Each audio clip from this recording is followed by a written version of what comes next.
তো সবর আনার জন্য কিছু আমল আছে ভাইরা।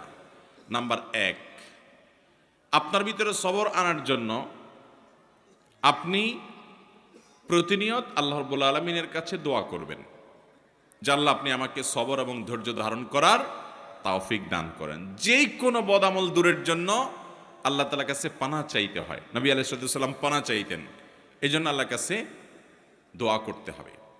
নাম্বার ২, ধৈর্যশীল মানুষদের সাথে থাকতে হবে। কিছু মানুষ আছে দেখবেন যে তুফান হয়ে গেছে, কিন্তু উনি ঠান্ডা মাথায় সব কিছু ডিল করছেন, অস্থির হচ্ছেন না, হুলস্থুল করছেন না, এবং খুব ঠান্ডা মাথায় উনি শান্ত মেজাজে সব কিছু ডিল করে ফেলছেন, সব কিছু সমাধান করে ফেলছেন। এরকম কিছু ঠান্ডা মাথার মানুষ সব সমাজে আছে। এই মানুষগুলোকে খুঁজে খুঁজে বের করে এদের সাথে থাকবেন। দেখবেন যে আপনি যেটার কারণে আগুন হয়ে যেতেন, উনি সেটার ব্যাপারে দেখবেন যে একেবারে ঠান্ডা পানির মতো শীতল, উনি একেবারে অস্থিরতা দেখাচ্ছেন না। এরকম মানুষগুলোর সোহবত এবং সান্নিধ্য আপনাকে সবরকারী হতে সহায়তা করবে। এটা সব দিকেই পাবেন। কিছু না কিছু মানুষ পাবেন যে তারা খুব বেশি সবর করতে পারে, তাদের মধ্যে আত্মনিয়ন্ত্রণ ক্ষমতা অনেক বেশি। তাদের সান্নিধ্যে যত বেশি থাকবেন তত বেশি আপনার মধ্যে এই সবর করার মানসিকতা আসবে ইনশাআল্লাহ। নাম্বার ৩, যদি কখনো আপনার রাগ দেখানোর মতো পরিস্থিতি তৈরি হয়, আপনি নিজেকে বলবেন ঠিক আছে রাগ দেখাবা তুমি, কিন্তু এখন না, একটু পরে, একটু পরে।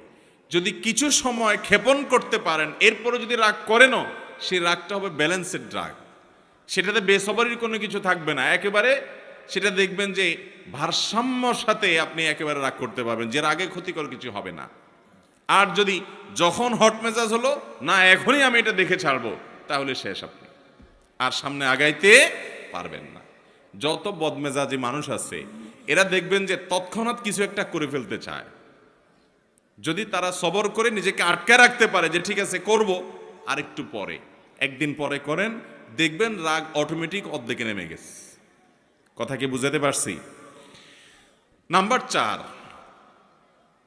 সবর নিজের ভিতরে আনার জন্য বদমেজাজ এবং রাগ নিয়ন্ত্রণের যে আমলগুলো আছে সেগুলো করবেন। সে আমলগুলো কি কি? নাম্বার ১, আউযু বিল্লাহি মিনাশ শাইতানির রাজিম, বেশি বেশি করে পাঠ করা। কোরআন কারীমে আল্লাহ বলেছেন ইম্মা ইয়ানজাগান্নাকা মিনাশ শাইতানি নাজগুন ফাস্তাইয বিল্লাহি মিনাশ শাইতানির রাজিম। শয়তান যদি তোমাদেরকে খোঁচা দেয়, এই যে মানুষকে রাগায়, বদমেজাজ করে, আখিরাত ধ্বংস করে, দুনিয়া ধ্বংস করে, এজন্য শয়তান যদি তোমাকে খোঁচায় যদি বদমেজাজ বানায় বা ক্ষতিগ্রস্ত করতে চায়, তাহলে আউযু বিল্লাহি